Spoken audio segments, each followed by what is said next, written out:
Hello there, and welcome to Wrongway's Colombia cast with me, Brendan Wrongway Corrigan. Now, in this episode, we're doing something we've never done on the podcast, or at least never done in any great detail.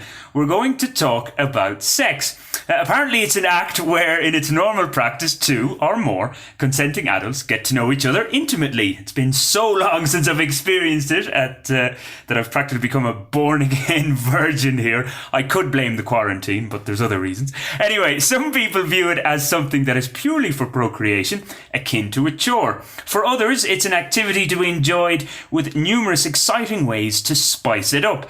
Joining us is a man who I assume falls into that latter category.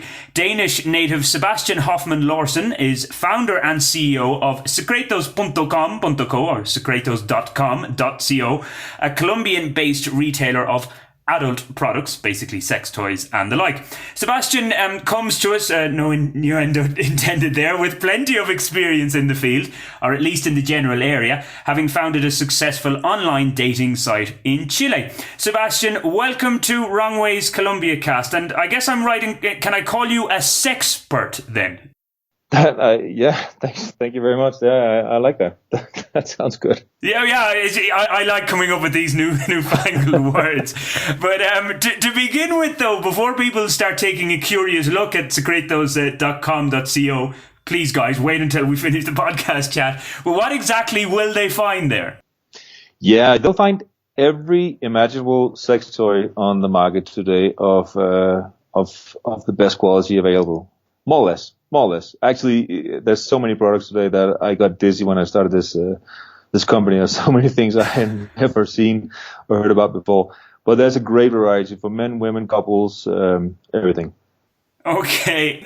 How on earth did you get into this? I mentioned in the intro that you had an online dating site in Chile, but to go from that to come to Colombia and set up this, where did the idea come from? It was kind of a coincidence. I mean, I was always in the online business, everything about attracting customers or potential customers to a site, convert them. In my case, in Chile, with the dating site, it was selling memberships, selling air basically. But the business is the same. You attract the customer to the site and you convert them into a customer, and hopefully they'll come back again.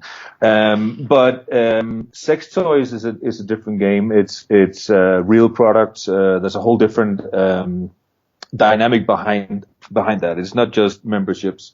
And I got a few hints back in the days where people said, why don't you start selling some stuff to your online community in Chile? And I always avoided it because, as I said, you need to have stock, you need to have inventory, you have to have more people handling it. So I always discarded that as not really a great idea for me.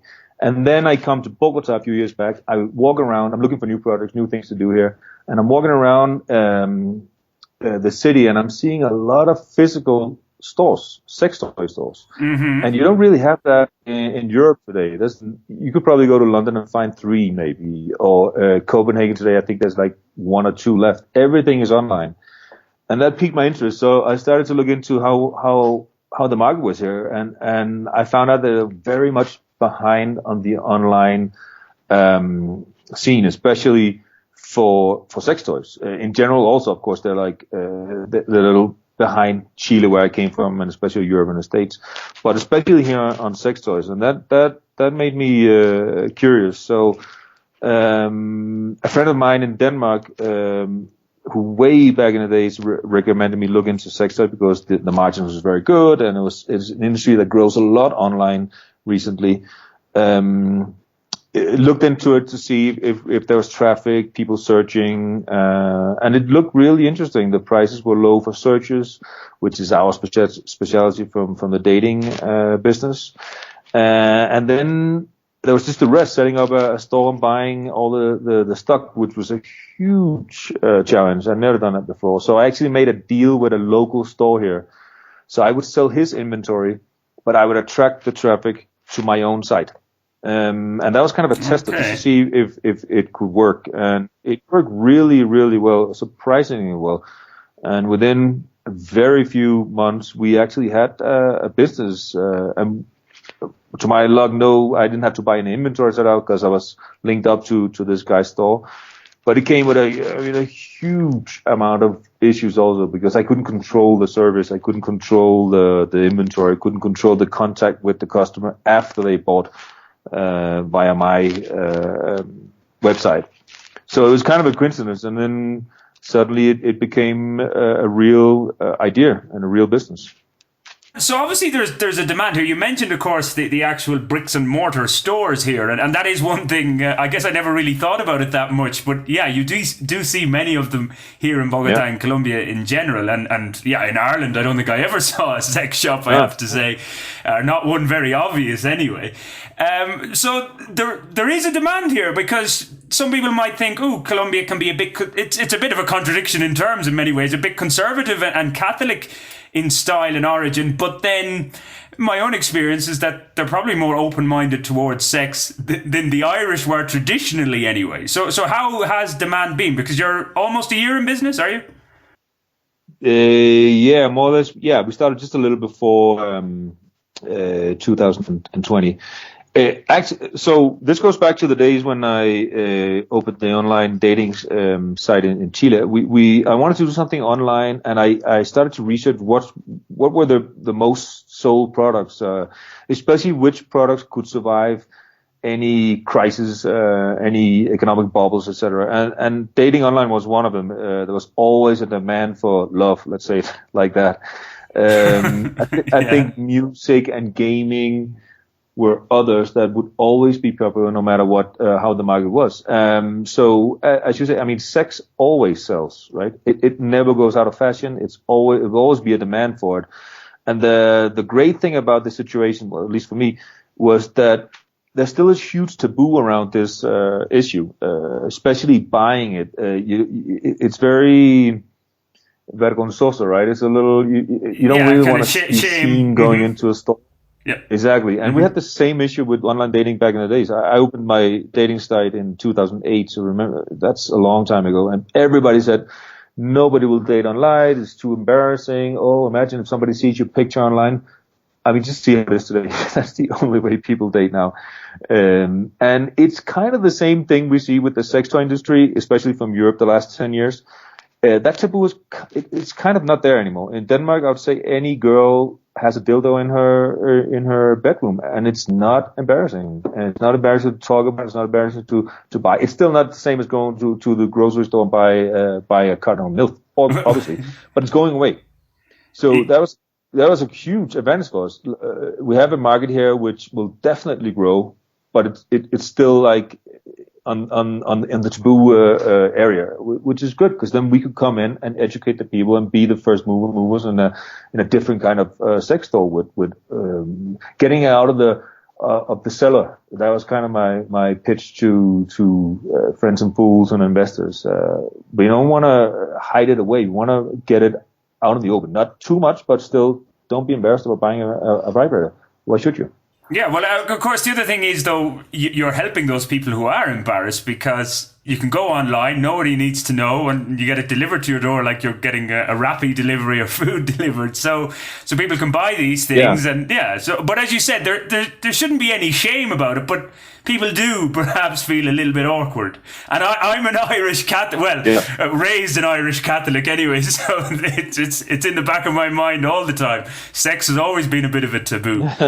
But so you've opened the door, though, in a sense, for these people virtually to go online and buy these things. So I'm taking it, especially in the quarantine. Have you noticed a spike in activity, or how has that been? A huge spike, yeah. There was a huge spike. We've grown at least 100% in the month of April. Before that, we were growing really well as well, about 30% a month. But April, really, that quarantine hit us in a good way. I think maybe a number of reasons. People have more time, so they go more online. They search more, and also maybe they're a little more bored at home, so they need something to spice up their quarantine sex life. It's probably a few of those in a combination. Would it be people who are on their own? Go on, sorry, yeah?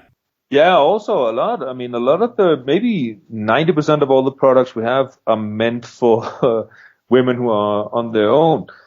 Of course, you could use these toys as a couple also, right? But it's very female oriented, the market, and it's very much extras, things to pleasure the woman or to help her along, and there's obviously couple things that you could use that's specially minded for that, but probably 90% of the products are meant for women.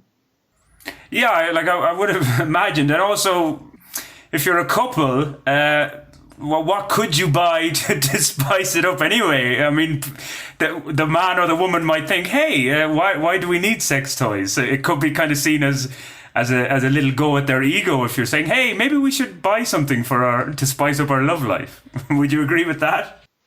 Yeah, that's one of the things that you have to work out with your partner before venturing into. We've had some maybe anecdotal stories about the guy coming home and finding a big vibrator in the closet. Let's go, hey, honey, what is this? But in general, it helps the couple have a better connection and a better sex life. There's obviously going to be some. I think it's a little childish to think like that, but that's going to happen, obviously. But now there's actually some really solid, good scientific data that shows that couples who introduce sex toys to their sex life, they last longer. They get fewer divorces, and they are generally happier. And it actually makes sense if you think about it. It's very logical, because one of I think the number one reason for couples to break up is because they're a little bored. They get stuck in the routine. And this is one of the things that could help that out. So I think I have a sex shop, so I should recommend everybody to buy them and try it. But it is actually now, with solid scientific data, proven to help sex lives and help couples in general. And now the producers of these sex toys, they don't just make the classic vibrator or dildo. They make specialized toys, especially for couples, where you both get pleasure out of using it. It can be interactive. You can control it remotely from your phone via apps or other fun stuff. So it's really a new world. I came into this not knowing anything. I don't have any special preferences for sex toys at all, and I'm really amazed of the quality and the ingenious inventiveness that some of these toys have. It's really amazing. It really is amazing. Science put to good use, eh? But I must ask, what's the most popular product then that you're selling at the moment? Okay, so at the moment we have a few really hot items. That sounds so cheesy, but they're just selling they're selling really well. There's a category, especially in Colombia, which is for webcam girls. So apparently there's a huge market for webcam girls here in Colombia, and they have some of the newest and interactive toys. You can also use them as a regular couple. But the thing is that the customer can control it via an app. They just download it, and then they control the speed and vibration of the dildo or vibrator that the webcam model uses through the website. And wow. they can pay via tokens and stuff. So that's one of the items that's really popular. We sold a lot of those during the quarantine because webcam girls suddenly got much more popular when people have more time online, I guess. But those products, most of this comes from China, and it's been difficult to get those. But those are really selling well. But that's for specific, more professional customers. And then for regular customers, you could say there's a new vibrator that came out I think last year, which is it's have like a what do you call that? A succionador, like it suction, makes suction movements and vibrating movements. Yes, exactly. Which is a new form of stimulating the woman, and it's really popular. It sells really well, and then just like in general, I would mention that all the lubricants are really, really, really popular, and they sell all the time. And it's not just a lubricant today. Today you have lubricants with different tastes, with different sensations. You get them with cold, warm, tingling effects. It's really amazing. Also, that just today you just don't buy a lubricant. It's categorized into very, very special niches, which is really fun. Well, you're opening up a whole new world to me here as well, Sebastian. But I think I'll need a partner. But yeah, of course, yeah. I mean, I'm learning as well. Well, I'm glad, because I feel that maybe it was my more conservative nature, but I'm glad that I'm not the only one that's maybe a bit ignorant of a lot of this. Oh. But you're talking about like a lot of things, as you mentioned, for women. So from the guy's perspective, if you're on your own, like what really, is there maybe a blow-up doll or something, or what? Or am I really thinking back in the 60s there? That still sells. There's still it's not as much as before, and I'm still thinking maybe those blow-up dolls are more for like a bachelor party or something like that. But it still sells. But it's not today. It's not. It's more like a gimmick today. But you have today what's called masturbadores y vaginas. So it's, I don't know if you heard about the fleshlights, but it's actually it's kind of a mold of a vagina. Of a female vagina, and it can be used as a what do you say? How do you say that in English? Masturbatory. Well, for masturbation purposes, anyway. Yeah. Okay. Yeah, exactly. That's actually something that also just blew me away. I had no idea that there was a whole world out there with this. So today you could find from your favorite porn star a mold of her parts. And buy that. That's extremely popular. But what men actually most buy, that's one thing. That's like for just your own pleasure. But a lot of the pills today, what used to be just Viagra, you can find today in 1,000 different variations. And with like the ones we have, it's all organic and with no chemicals. And they work as well as Viagra. That sells a lot. And also a lot of the retardantes, so delays, so you don't come as fast. So they actually numb sensation a bit, so you can last longer. It comes with both, so you both can last longer, and the sensation is a little less. So those are classics. Those are classics. Well, I'll probably get into trouble for mentioning this, but I have been told that cocaine can actually do that, kind of be a retarder as well. That's so I believe. So I've been told, but as I said, I'll probably get into trouble for mentioning. There's great margin. Exactly. I think there are a few people ahead of you in the market there, Sebastian. Yeah. You might have a bit of competition. Have you a partner here yourself? Sebastian? Yeah.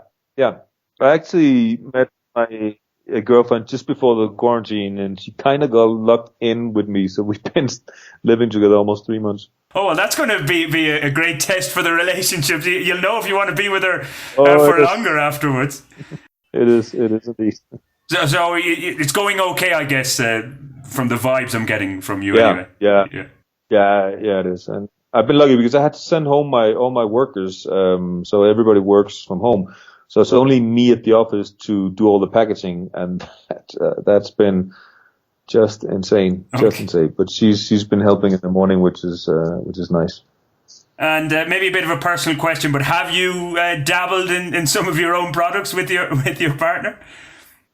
Yeah, I have. Not all of them. I've never been into sex toys much when before this.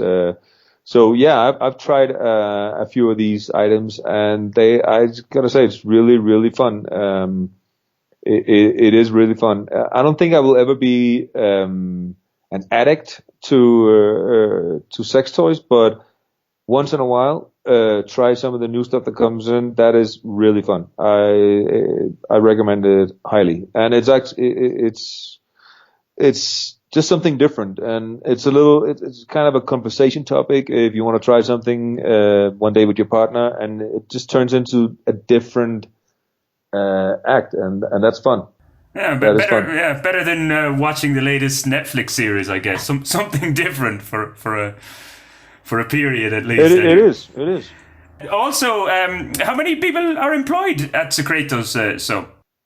So we have now, including me, we have three on customer service, and we have two on marketing. So we are six. Right. Six Okay. right now. Yeah, so you're providing employment for I guess they're all locals here, those other employees? They're locals here in Colombia? All locals, yeah. We had to hire more help during this corona because it just really we got really really busy. But I always try to something I took with me from my dating days, dating Chile days.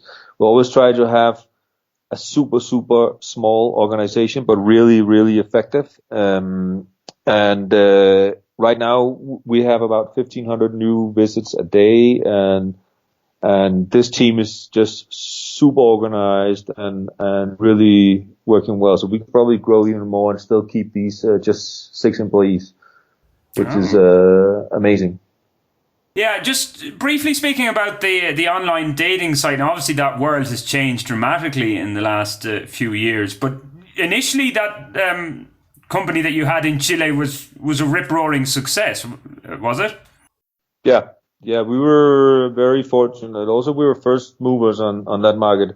I remember that online dating started actually in Denmark very early. I think it was in 1999 that a site popped up. So when I came to Chile, obviously there was nothing of this at all. In 2008, we were the first on the market. And we grew it from 0 to over 1 million subscribers in about 3-4 years time. So yeah, it was really fun time, really fun time. But of course, now with Tinder and the likes, I'm guessing anyone thinking of setting up online dating sites, it's kind of they've got a lot of competition anyway to deal with. Yeah, I would not recommend that. That was a total disruptor in the market. Tinder. I always compare it to when people ask, just imagine that you own a taxi company in Bogota. In comes Uber, we're a really cool app. Everything is smart and it's free. You don't have to pay. I mean, that's the situation we were in. So we're charging for a service over here that actually delivers more or less the same as Tinder, but Tinder is free. So what do you do? That was really, really difficult to compete with. We had a different audience, especially in the beginning, because our audience was older. It was probably a little more serious, and they wanted to meet somebody and get married and start over again. Our core audience was about 35, 40 to 55, where the first Tinder crowd, when they came in, was about 18 to 27 or something, I think. It was a lot more hookup oriented Tinder than our dating site was. But that changed slowly, and the older crowd came and tried out Tinder, and it kind of works. It's still obviously less serious to meet somebody on Tinder than on a quote unquote real dating site, but it's changing, and people get older, and now it's just an app. Everybody uses an app. Yeah, but you made a little bit of a profit, did you, out of your online dating site when you sold up? Yeah, a little bit. I'm not gonna go island shopping just yet, but Yeah. I'm gonna be okay. But there was a Okay. time where I was almost island shopping, and that's over now, at least for now. Okay. Well, maybe Secretos will bring you to that that stage again where you can buy an island. Going back to it as well, it's not just sex products though. You do have like tips and information as well. They're like blog stories. Is that correct? Yeah, that's actually a good question, because one of our focus points in the beginning was to always have great customer service. Obviously, one of the things I really saw was lacking in the market, especially online market here. So our people online are very, very, very experienced. They have 6 to 8 years of experience working in this area, all of them. So a lot of people, they stumble into these store sites, and they don't really know about the products. You could be one of them, right? And so you want to know what you're buying beforehand, for what it's for, what the quality is. There's a huge issue with quality, because if you buy a really cheap vibrator and they exist in the market, most likely the material could be damaging for your well-being. Actually, you need to be very careful about this. So they have a lot of experience of guiding. We have a weekly blog that we put up with tips, stories from real life, tips about the products, and it has a theme each week, a different theme. So yeah, guiding and customer service is very, very, very important in this area. I feel we do a really, really good job on that. That was one of our main focus points in the beginning. Well, I guess people can go in and check that out, and they'll be the judges of that, if it is good or not. Also, just obviously you don't have, as I said, the physical store, but have you met any opposition online? Have people written negative comments, or if you're in a conversation with somebody and you say, I run this business, secretos.com.co, selling sex toys, have people said, you do what? Or have you got any of that kind of negativity? Not sure I caught the whole question, but if we've met any obstacles or opposition online? Yeah, that was it. Yeah, exactly. Yeah, there's a huge issue with payments generally online in Latin America in general, especially probably in Colombia. People they don't really trust paying online, so that's a huge issue. It'll be better, of course, but the customer service in general in Colombia is not really that great. So it's logical that you would have your reservations about buying online.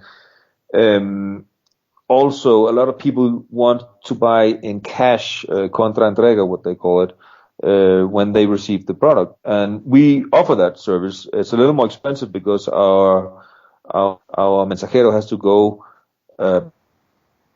with the money, so it's a double trip for him. But a lot of people choose that option just out of maybe not knowing, or maybe haven't tried buying anything online before that. So that's a huge issue down here. Unfortunately, it's getting better, but we only have PayU and Mercado Pago really down here as providers, and that's not enough. If you go to any market in Europe, you have at least 10 competitors, and they drive up the service and the quality, and that's slow down here. It really is slow. But it is working. So that's one of the obstacles, and it's getting better, hopefully, luckily. And customers who come in to us, if there's any issue, of course, they can get their money back, or we'll solve it. My main goal is I want them to come back. I don't want them just to shop one time and Secretos. I want them to shop 3 times, 4 times, 5 times. And I get a feeling that our competitors, maybe not just competitors in the sex toy industry, but in general, it's very short term. It's very much, okay, I got that money, then, well, I'm not going to take your phone call anymore. I have an issue right now with Falabella. Bought something online, which we have to because we didn't go out, and something went wrong. I didn't get the full packet, and I cannot get a hold of them. And that's a big, huge online store in Latin America, and their customer service is horrible. So that's one of the things I've taken with me from Denmark, and obviously from our business in Chile, to really, really, really try to be a pioneer in that area. Try to be as customer oriented as possible. It's still a huge issue, and obviously if people from Medellin wants to buy something contra entrega in cash, we can't deliver that right now because it's impossible. So that's actually an issue. That's real, not just for us, but for every online business in Colombia. Yeah, well, here to you trying to improve the customer service in that regard, because yes, a lot of the time Colombian businesses are found badly wanting in that area. But just finally as well, I'd asked, and we got kind of cut off, but about any conscientious objectors. Have you encountered that, even just if you tell people what you do for a living? Have some people kind of looked at you with 2 heads, or you haven't experienced that? Yeah. I have experienced that. I doubt that my girlfriend has told her parents what I actually do. I think it's it's something about he does something online marketing, blah blah blah, and try to get out of that conversation as quickly as possible. To my friends, I mean, they just laugh about it. They think it's fun. For me, it has actually nothing to do with the sex toy industry or sex in general. For me, it's just a business online. It's a product. It's an interesting product, innovative product, and that's what it is for us. I had an early investor pull out because his in-laws, it was.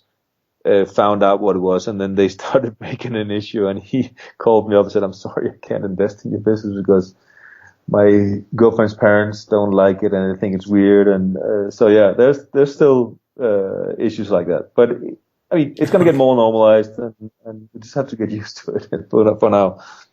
Indeed, Sebastian. Well, I can't resist, but I was going to say, if you're going into the sex industry, pulling out prematurely is not an option. That's good. Oh man, that's good. I think I better leave it. I think that's a good point to leave this conversation, Sebastian. It's been a pleasure. It's the website is secretos.com.co, or in Espanol secretos.com.co. So guys, you can go and check that out, and if we're going to be in lockdown for another few weeks here in Colombia, maybe you'll find something that tickles your fancy online there.